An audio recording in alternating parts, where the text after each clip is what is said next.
এবছরের বার্থডে সেলিব্রেশনটা কী করে কাটালাম সেটা নিয়ে থাকছে আজকের ভিডিও।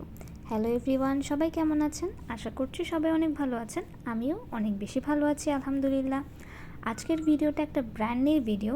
আমার বার্থডে মানে 12ই ডিসেম্বরের দিনটা আমি কী করেছি। অ্যাকচুয়ালি আমার খুব বেশি সেরকম ফ্যাসিনেশন নেই আমার বার্থডে সেলিব্রেশন করা নিয়ে, অ্যাজ এটা আমরা মুসলিম হিসেবে সেলিব্রেট করতে পারি না, বাট আমাদের আশেপাশের কিছু ফেভারিট পার্সনরা থাকে বা তারা চায় একটু স্পেশাল ফিল করাতে, তো তারা এটা সেলিব্রেট করতে চায়, সেজন্য করতে হয়।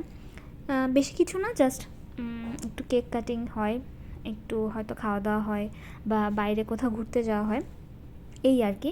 তো ফর্চুনেটলি অর আনফর্চুনেটলি আমার বার্থডের দিন মানে 12 ডিসেম্বর আমাদের ফ্যামিলির একটা ইভেন্ট ছিল, ক্রিকেট টুর্নামেন্ট। ফ্যামিলি প্লাস আমাদের আঙ্কেলের এক কোম্পানির এমপ্লয়ীদের নিয়ে একটা ক্রিকেট টুর্নামেন্ট সেশন ছিল। সো সেখানে ফ্যামিলি মেম্বাররাও পার্টিসিপেট করেছিল। তো ওই ইভেন্টটা আমার বার্থডের দিনই হয়ে গেছে। সো বার্থডের ফুল ডেটা আমরা ওইখানেই সেলিব্রেট করেছি। দুপুরে খাওয়া দাওয়া হয়েছে, আমরা ওইখানে ভ্যানুতে গিয়েছি দুপুরের দিকে। তো যাওয়ার পরপর সবাই খেলাধুলা করছে, খেলাটা এনজয় করলাম। এক এক টিমে এক এক ফ্যামিলি মেম্বার, কাকে রেখে কাকে সাপোর্ট করব সেটা নিয়ে একটা খুব বেশি ফান করছিলাম সবাই মিলে, কে কাকে সাপোর্ট করে বা কে কাকে সাপোর্ট করে না সেটা নিয়ে। তো ফাইনালি এই যে এখানে প্রাইজ গিভিং সেরেমনি চলছে, একজন রানার্স আপকে দেওয়া হচ্ছে এখন, পরবর্তীতে চ্যাম্পিয়ন টিমকে দেওয়া হয়েছে। তো চ্যাম্পিয়ন হয়েছে উৎস, আমার দেবরের টিম, ওই ক্যাপ্টেন ছিল। আর আমার হাজব্যান্ড যেই টিমে ছিল সেটা হচ্ছে রানার্স আপ হয়েছে। তো দুটাতেই হ্যাপি আসলে, কারণ সবাই ফ্যামিলি মেম্বার, এখানে আনহ্যাপি হওয়ার কিছুই নাই। সো এই যে এখানে আমার শ্বশুরও খেলেছে, আমার এই যে আঙ্কেলও খেলেছে। তো এখন তারা রানার্স আপ হয়েছে, তাদেরকে এখন গিফট দেওয়া হচ্ছে। এর পরবর্তীতে চ্যাম্পিয়ন টিমদের গিফট দেওয়া হবে।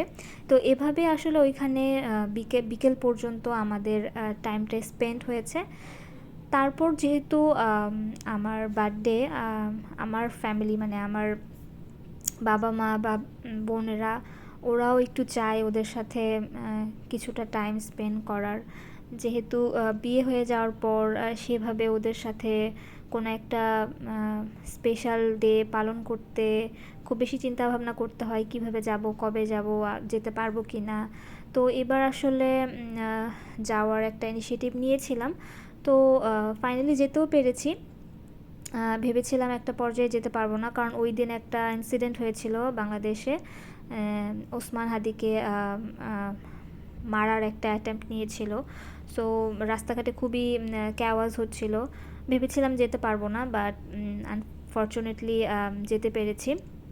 খুব বেশি ঝামেলা হয়নি। তো এই যে আমরা ওইখানে ইভেন্ট শেষ করে আমরা গাড়িতে করে যাচ্ছি আমার বাসার উদ্দেশ্যে, মানে আমার বাবার বাসার উদ্দেশ্যে।